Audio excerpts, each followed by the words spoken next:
So we about to learn how prostitutes scam you in Vegas. Let's see. Now, guys, there are no guarantees in life, but if you wind up in this situation here in Las Vegas, you're probably going to get robbed and possibly with a gun in your face. Las Vegas, aka Sin City, a place built on allowing people to explore all kinds of vices that were illegal in many other parts of the US, whether it was being able to gamble, getting alcohol during Prohibition, or finding a prostitute at Block 16 in the early 1900s, where Fremont Street is today. block. A lot of this city's reputation comes from people being able to do things here that oftentimes were not legal in other parts of the country. And one of those things I always felt like that. Like Vegas, it felt like that shit was lawless. Like it felt like it's just like strippers and prostitutes walking around, niggas gambling. Hey, like that shit just looked like the Wild Wild West. we're going to be talking about today. Now, this video is to help you not get ripped off, or worse, when you come here to Las Vegas, you decide to engage in something like this. I'm doing this video because I think a lot of people, one, are confused about the laws here in Las Vegas and here in Nevada. I'm very and confused. two, don't realize how much danger they could be putting themselves in if they were to get in some situation like this. And in a city that many people think of as being very anything goes, lots of things do go here in Las Vegas, but like any big city, there's going to be a potential element of danger if you get in a situation where you don't know what you're doing and you make yourself vulnerable. Let me clear up any confusion that you may possibly have when you come here to Las Vegas about the laws here in Nevada. Many tourists understand that prostitution is legal in Nevada. So but it many is. tourists do not understand.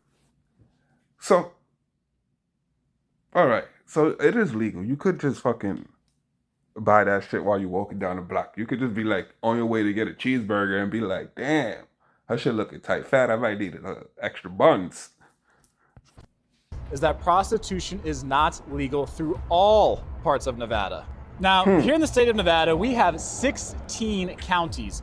In 10 of those counties, there is legalized prostitution. However, within those counties, the prostitution is regulated and it can only legally take damn near place everywhere. inside of a brothel. Nevada law says that any county that has a population of more than 700,000 people cannot have legalized prostitution. Clark County, where Las Vegas... So if it's too many people, hey, niggas can't be selling cheeks. It gotta be like a small population type shit. I don't get it. I mean, I guess the more people, the more. Yeah. All right, I get it. All right, I got you. Vegas is, where the strip is right here, has over 2 million people, which means it is not legal here in Clark County. However, escorting, which is simply charging someone for their company, is perfectly legal, is 100% legal here in Clark County, regardless of how much or how little clothing the person is wearing. Now, in case any of you are wondering what happens if you are arrested here in Las Vegas for engaging in prostitution, let me tell you. If you are arrested as a first-time offender for engaging in prostitution here in Las Vegas, you're going to be facing a misdemeanor charge, which could be up to 6 months in jail. Hold on, let me see these charges. So if it's your first time getting caught buying cheeks, you got $1,000 or 6 months. Damn. Additional fine. I feel like they're usually just gonna give you $1,000. 6 months in jail for buying cheeks is crazy. A $1,000 fine. In addition to that, you will pay $400 fine plus a $200 civil penalty. Crime offense can often get dismissed and be removed from your record if you pay a fine, do community service, or go to an AIDS awareness class, often called John School. Okay. An AIDS awareness class is wild, but like imagine buying some cheeks for $100 and then you got to pay that, bro. That's a bad night. Okay, now let's talk about how you can get scammed or ripped off engaging in prostitution. Whether you're just out and about by yourself walking the strip, whether you are out in a public place with a prostitute, or if you're actually back at the hotel room.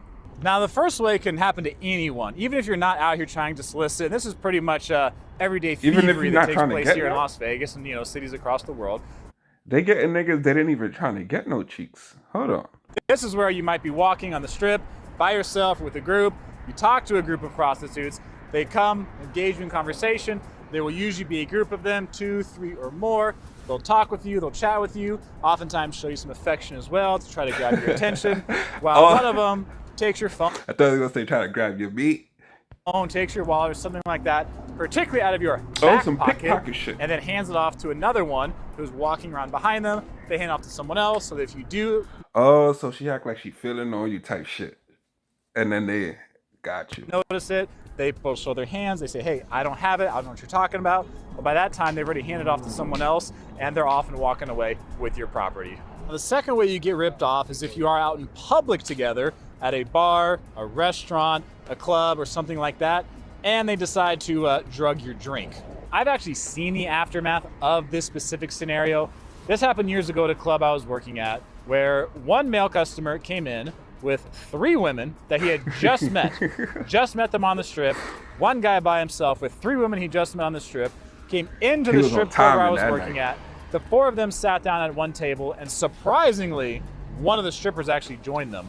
Now, I say surprisingly because generally strippers hate when you bring women that you just met out on the strip harder than it already is. Because the women you just brought with you that you just met on the strip, they're gonna be trying to get money out of you. So if they're gonna be trying to get money out of you, the women who work there at the club are gonna have a harder time getting money out of you because the women you brought are going to be very defensive. Long story short, after they are there at the club for some time, I am over by the front door in the entryway area, and one of the senior hosts I see has to carry this guy to the front door. The guy is almost dead weight. I mean, he looked worse than if he were just drunk.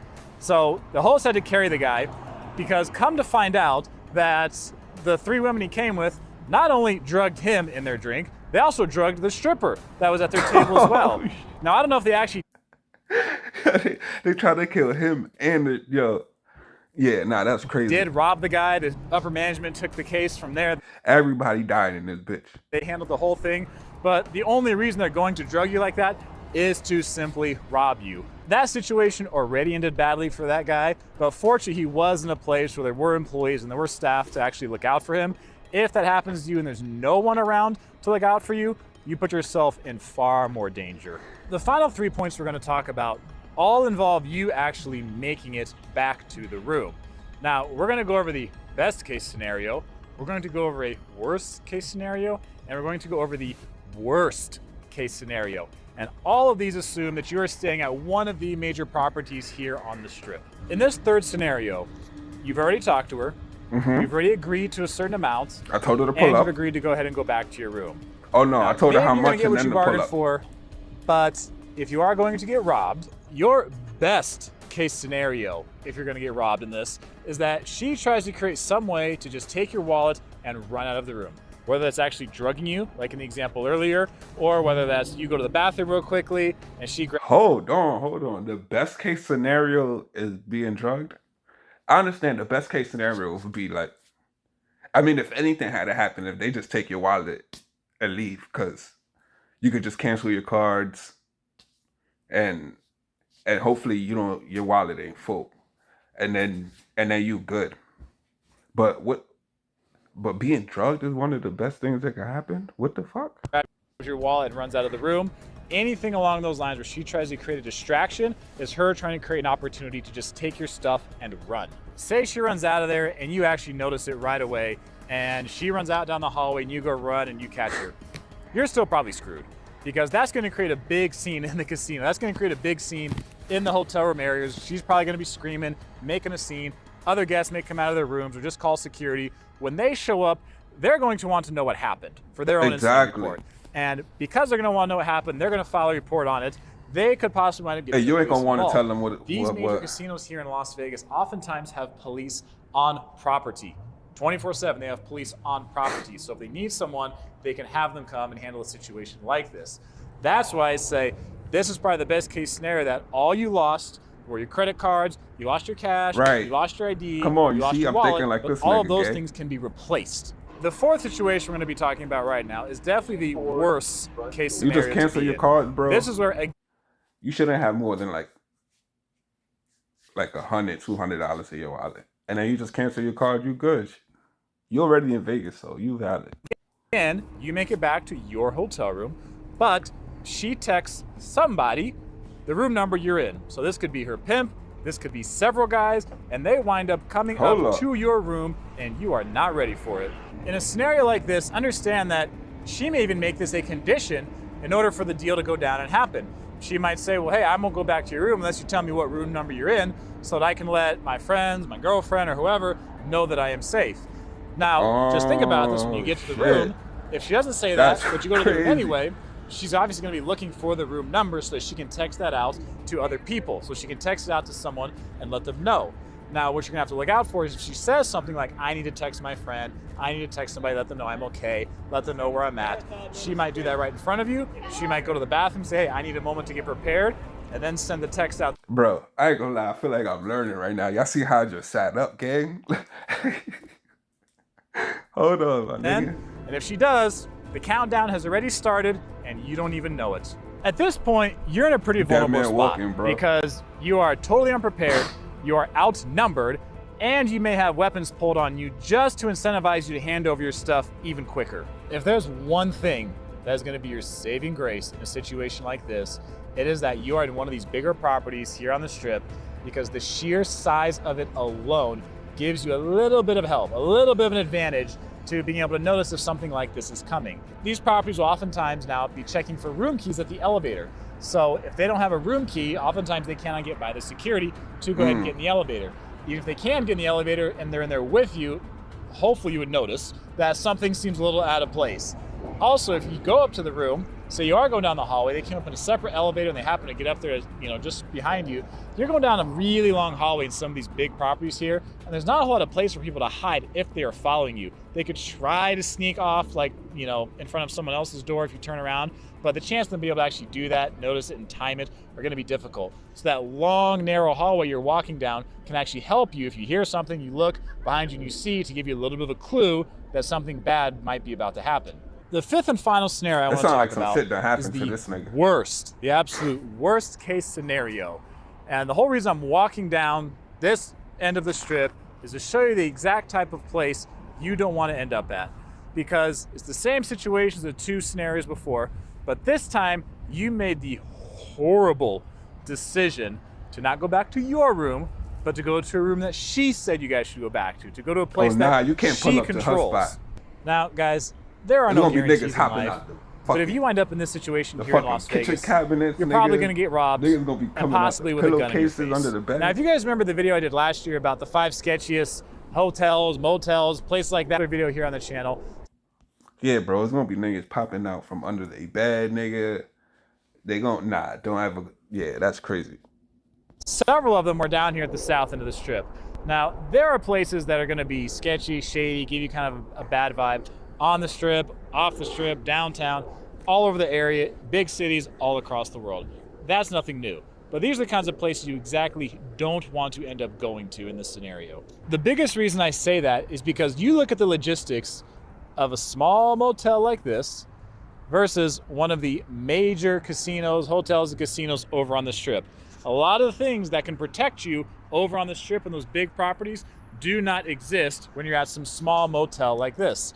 Oftentimes these motels are 1 story, maybe 2 stories. So there's no elevators, so there's no barrier to have, room keys checked. There's oftentimes no security, there's no long hallways, there's no police on property, there might be no cameras over at a spot like this.